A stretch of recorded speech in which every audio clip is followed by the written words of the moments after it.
You will recall that the primary aims of air traffic service systems worldwide are to separate aircraft to prevent collisions, to organize the flow of traffic and to provide support.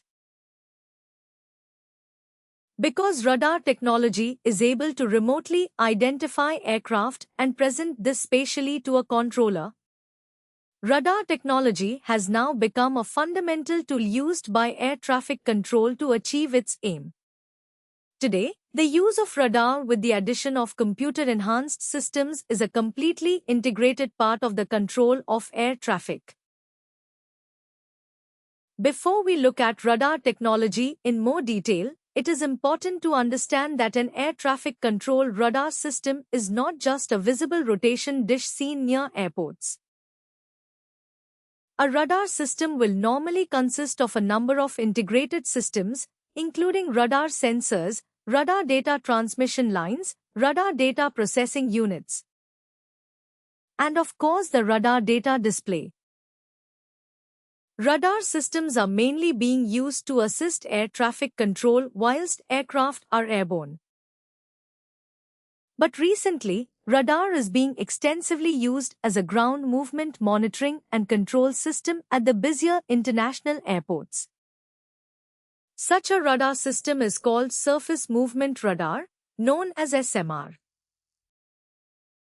Advances in navigation, global positioning systems and automated flight controls have continuously improved pilot spatial awareness and has allowed for less restrictive separation standards being applied. This, in turn, has allowed the ATC system to handle more airplanes more safely and achieve a smoother and more expeditious flow of air traffic. Because air traffic control is responsible for separation of traffic operating under instrument flight rules, any air traffic control radar system must have a high degree of reliability, availability and integrity. It almost goes without saying that because the system is so heavily relied upon, it must be backed up.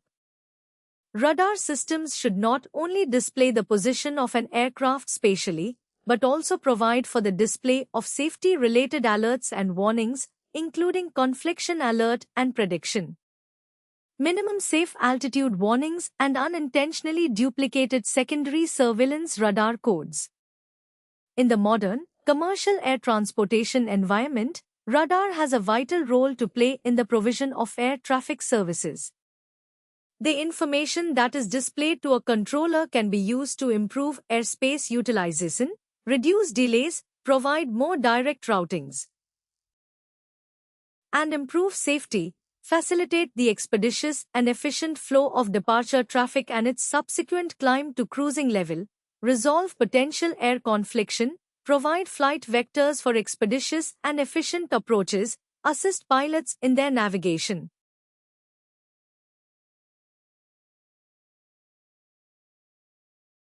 enable pilots to avoid extremes of weather, provide separation and maintain normal air traffic flow if an aircraft experiences a radio failure in a control area, monitor all air traffic.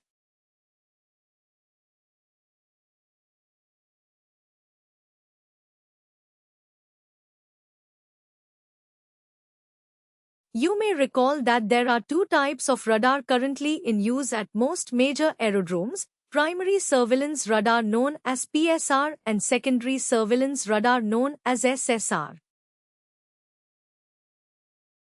They may be used separately or in combination with each other in the provision of a full air traffic control service.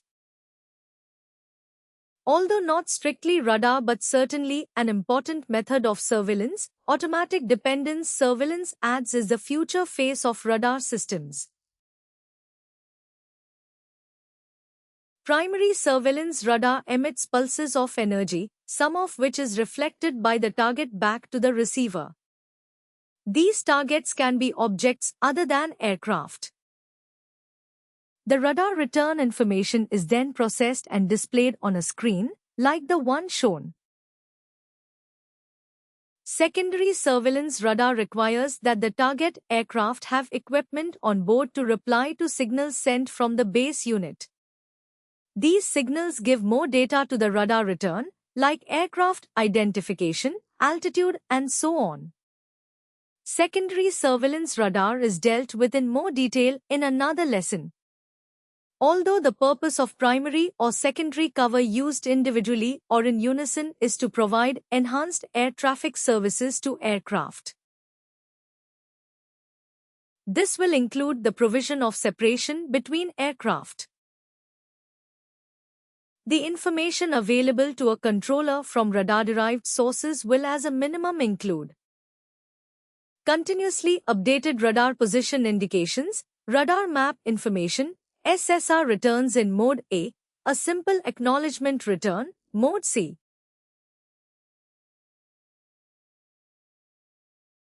An acknowledgement return with height information, and the new Mode S return which will encode a unique identifier. However, radar position indications may be displayed in several ways. Radar positions can be displayed using radar position symbols, RPS, which we'll examine shortly. Primary surveillance radar blips or secondary surveillance radar responses. On-screen radar position symbols may be displayed as primary surveillance radar symbols, secondary surveillance radar symbols. A combination of PSR and SSR symbols. Primary surveillance radar returns, secondary surveillance radar responses, secondary surveillance radar codes and radar labels are also shown along with unintentionally duplicated secondary surveillance radar codes. Track and predicted track data will also be available.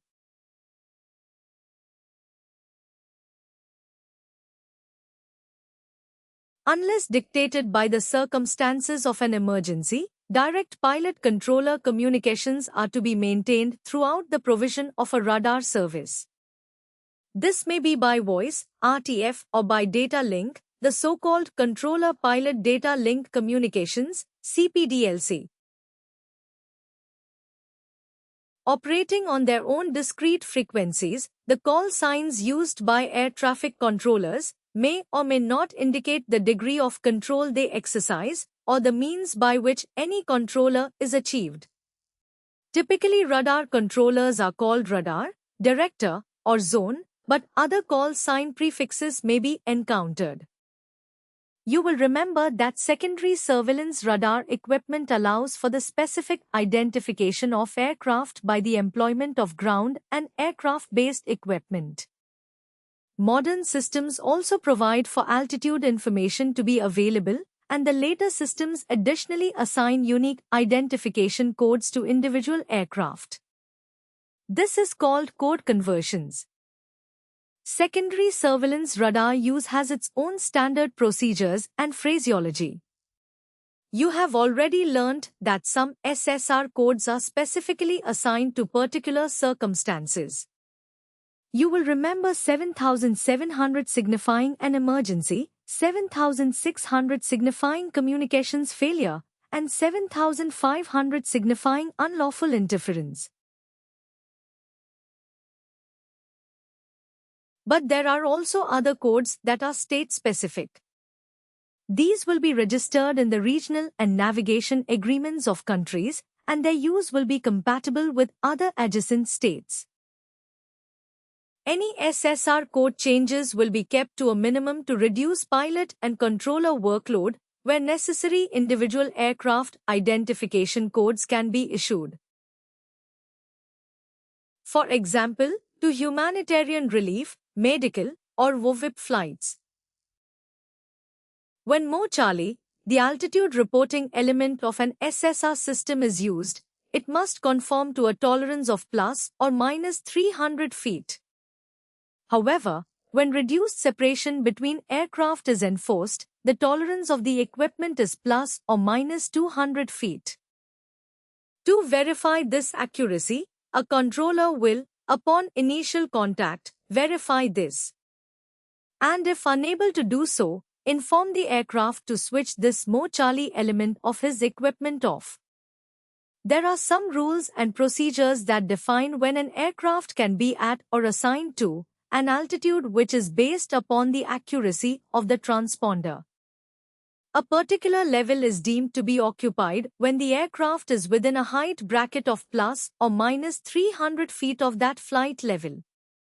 An aircraft is deemed to be maintaining a flight level when Mode C drive flight level information indicates that it is within plus or minus 300 feet of the assigned level.